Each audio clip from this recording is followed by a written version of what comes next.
top. You unzip and then.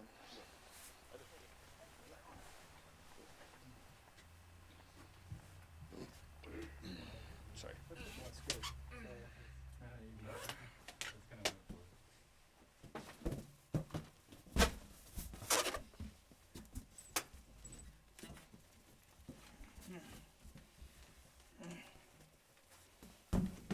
Oh, sorry. I guess.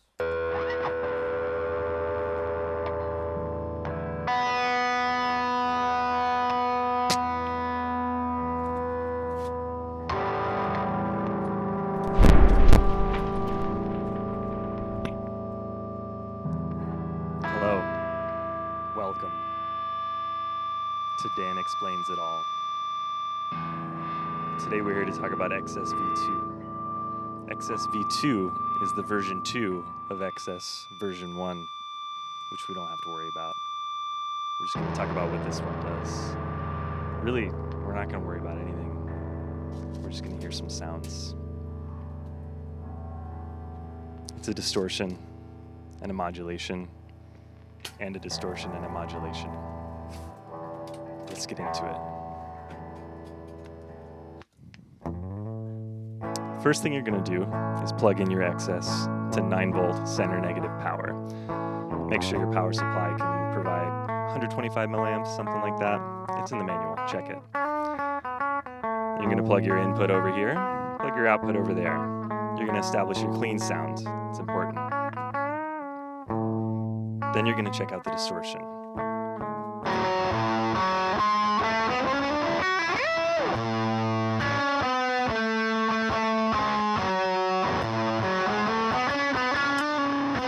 So the distortion has 3 controls. The first is the distortion volume. It can go from you can't hear anything up to something like unity, all the way up to a pretty well boosted signal. Keep it around noon for now. There's also a gain knob that can run from very little gain to a whole lot of gain. I like the kind of taper of it where it's meant to be a distortion, but as you push it just slightly, you can actually get these kind of lightly crunchy edge of breakup kind of overdrive sounds out of it. Then as you continue to push past that point, pretty quickly get into distortion territory till eventually you've pushed it all the way up into this. Really, it's a distortion with these fuzzy edges, just really, really saturated, really compressing. And then finally there's a tone knob. It's the one in the middle here. We've got it at about noon. As we bring it up, we'll hear more and more of the highs until eventually it's a pretty bright attacking distortion where you could actually go back to that little overdrive sound and get just a jangly overdrive. As you dial the tone back, it's going to progressively roll off more and more of the high end. By the time it's all the way down, it's almost a muddy kind of sound. It's very dark and kind of woolly. That might not sound like much right now, but as we play around with some of the parallel sounds in here, we may find a space for it. So that's the distortion section. Let's go back to clean and check out modulation. Now, because they're independently foot switchable, I can easily access the distortion on the right or the modulation on the left. So now let's just get ourselves a little blue light for modulation. This is the chorus sound of XS. But the modulation side isn't just limited to chorus. It's multiple time-based delay effects. So right now we're on the chorus, but if we use this mode toggle, we can select a delay, or a mode we call fifth. That's a harmonized delay, so it's playing with perfect fifths, as the name would imply. Let's start with delay to explore the controls of this side. Now again, you have a volume control. Again, it can go from nothing to pretty heavily boosted. So here that's a significant jump. Bring it back down to unity-ish. And then we'll use our time and depth controls. So for the delay mode, time is going to move from just a few milliseconds, where it's really more of a comb filter than a noticeable delay, all the way up to more of a slapbacky kind of setting. I think it's 125 milliseconds, something along those lines. And the depth knob will set your amount of repeats, or your feedback of the delay. So if I turn it all the way down, 1 repeat of each note. As I turn it up, those repeats start to feedback, start to recycle. And eventually, if I fully max out the depth, it'll threaten to self-oscillate, but it never quite will. You can hear that the repeats do degrade a little bit. They get a little bit warmer as they pass back through. And if you stop playing, it will eventually die down, but it can also just create this massive wash. This can also help highlight some of the shortest delay times in excess. So as we bring it down, start to hear almost more doubling stuff into flanger type sounds. So this is like a flanger with regeneration set really high, stuck at a certain time. So instead of modulating, you can just pick where it sits. Again, this can get really short to where you almost don't even hear the frequency shifting, all the way up to that 125 milliseconds.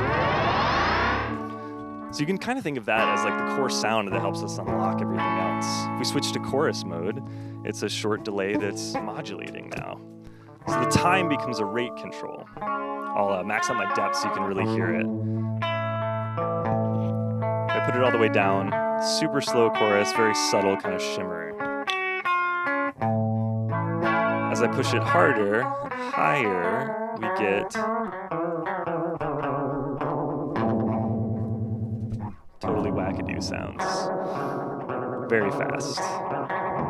Now, since this depth sets the width of the LFO range, so how high the delay time can go and how low the delay time can go, and because that range kind of sets the amount of pitch wobble, we can make it more subtle by just decreasing the depth. And we can actually get into these kind of nice, like, almost rotary-esque, kind of light vibrato sounds. Or dial our rate back, depth up to noon, and just again get a nice straight ahead chorus sound. So now let's check out the 5th mode. Now in 5th, you have a harmonized delay. You can set time all the way down, so it comes in almost at the same time as your note. Or you can max out the time. So it becomes a little dance, like someone's just trying to harmonize to everything you play.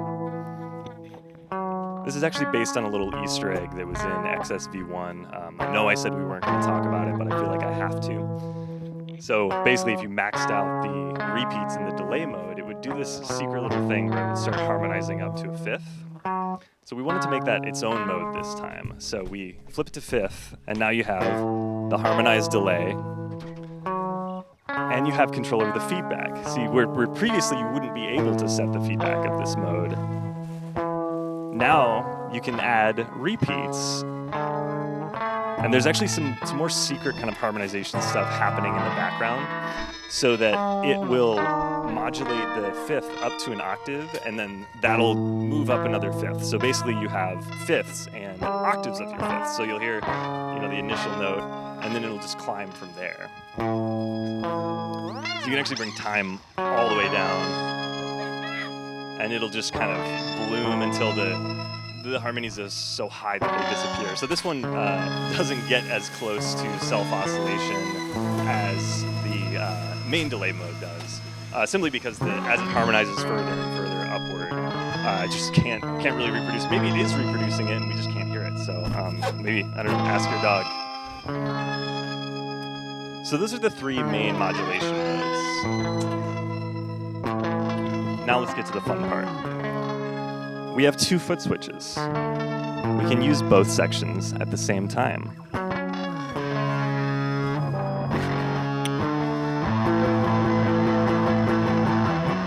So right now, they're in parallel. So we're hearing our distortion, and we're hearing our chorus. And they're just sitting alongside each other instead of one running into the other. Because it's additive, it also gets pretty loud.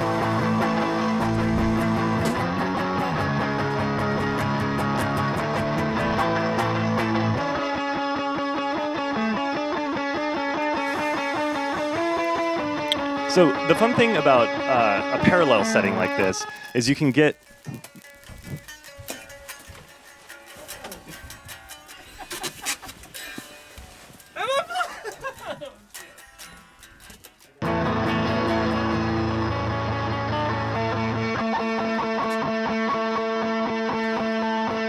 Now the fun thing about a parallel setting like this is that you can have a clean modulation sitting alongside a distortion that's not modulating. So it just helps give extra depth to the character of the two sounds together. If we switch it to distortion first mode, I had to check the toggle. I don't know things sometimes. That's going to represent sort of a standard signal chain where you might run a distortion pedal into a modulation pedal. Let's go to the chorus mode so we can really highlight some of the harmonic differences of these kind of things.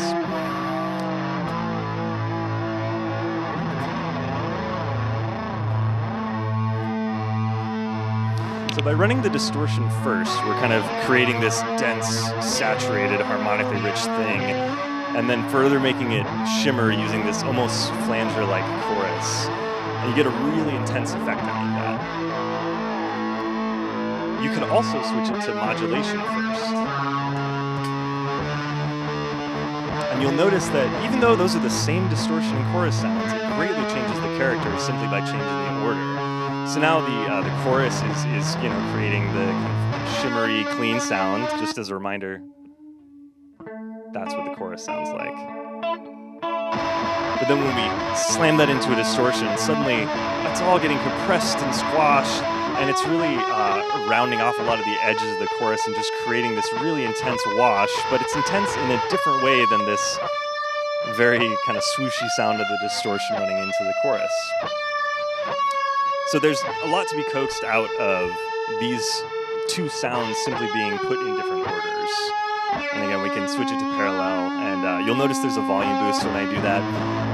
It's simple math. So you have two signals that get added together versus one signal running into another. So the addition creates a volume boost.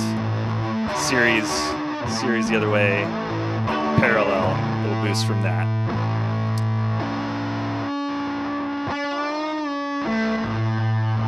So that's really the bulk of the sounds in XSV2. I mean, we could dive into a lot of different order combinations, and this mode with distortion, this mode with this more overdrivey type sound. But really, that's more for other people to explore. I think there should be more examples of this in the world, but I'm not really sure because I can't really see beyond into beyond. But there are some more controls that we can add. So we talked about the expression jack earlier.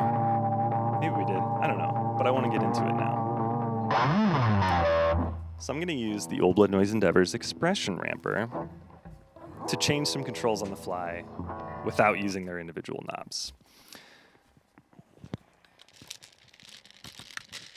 So by plugging into that expression jack, what I'm doing is taking over control of the time control, the depth control, or both.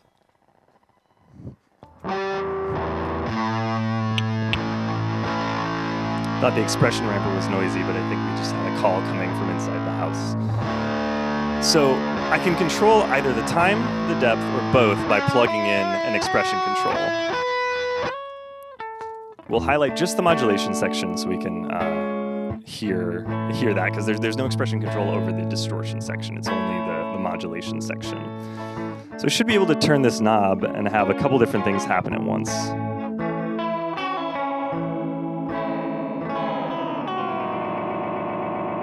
So what that's doing is maxing out both the time and the depth controls.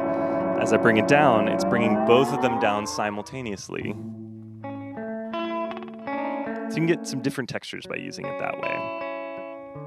That's the default expression setting. Let's dig into it a little further, and I'll show you one of my favorite sounds.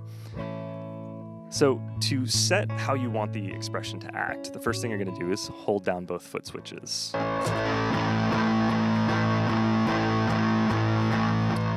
Wait until they start blinking, and you can still turn them on and off. You'll see that the blinking kind of might be in sync or out of sync. It's kind of fun.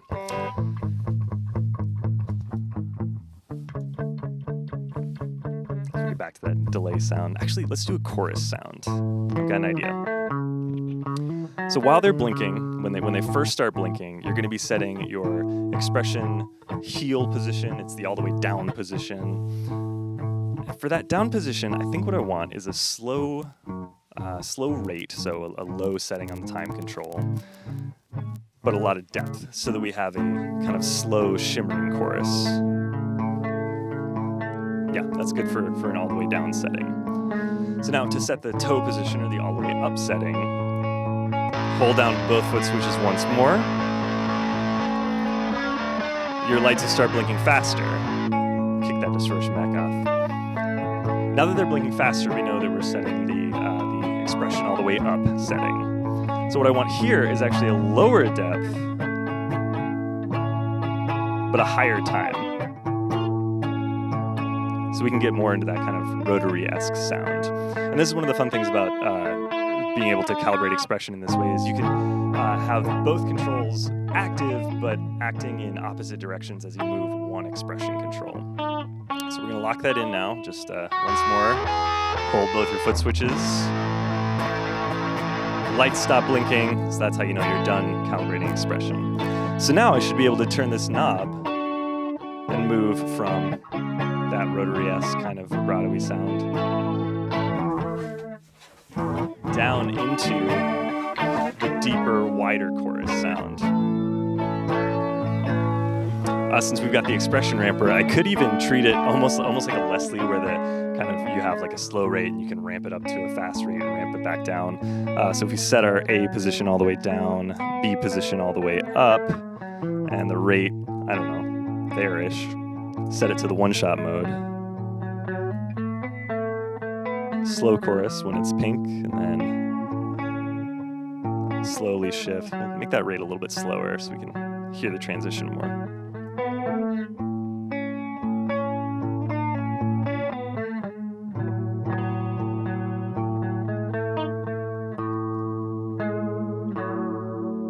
Just a fun way of coaxing some more dynamics out of the existing sounds, simply by controlling them in a slightly different way.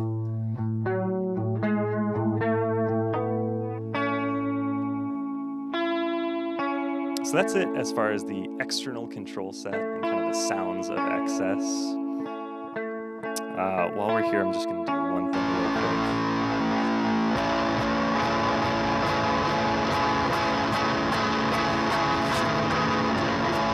I just wanted you to hear fifth mode running into distortion. It's fun.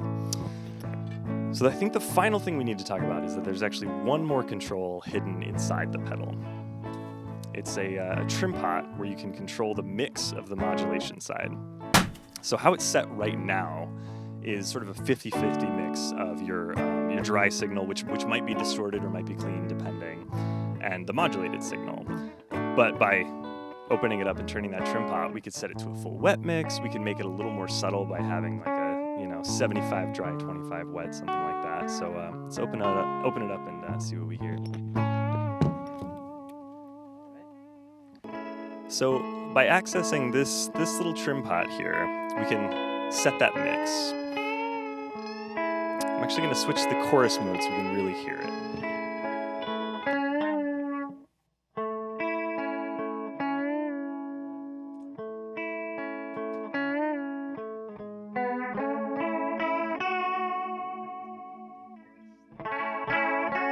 We have a pretty deep chorus there with sort of medium rate in our chorus mode. Again, with a 50-50 mix.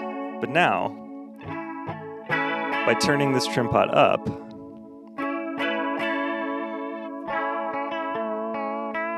I can completely eliminate the dry signal. So now we have a true pitch vibrato. It's even more seasick, but also has an interesting warmth to it. I could also turn the trimpot back the other way. And if I turn it all the way down, I'll get just the dry signal. It's available. I don't know why you would do it, but maybe you just want a clean boost on the other side. Go for it.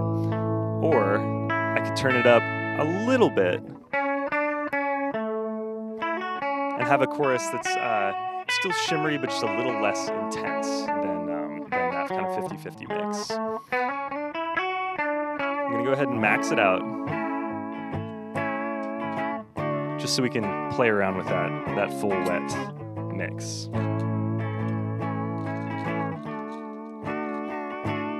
One thing you could do, for example, put it in the parallel mode.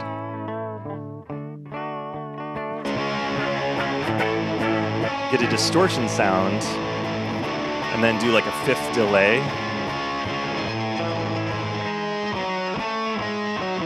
So now you have that harmonized delay from your clean signal, except you're not hearing the original clean signal at all. You're hearing distortion, and then a clean 5th on top of it.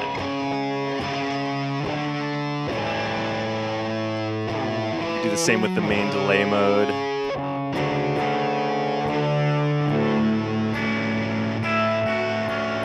It just helps you get some different textures out of the distortion and modulation together when you're able to make your sort of initial sound all distortion and then the backup modulating sound. It's all based on your clean signal, but there's no clean signal left. So that's it. That's XS version 2, which from here on out we're calling XS. You can buy it now wherever Old Blood is sold, unless you're watching this sometime in the future. Perhaps we're in an archive, in which case, hello. Thank you for being here, for enjoying our distortion, modulation, hybrid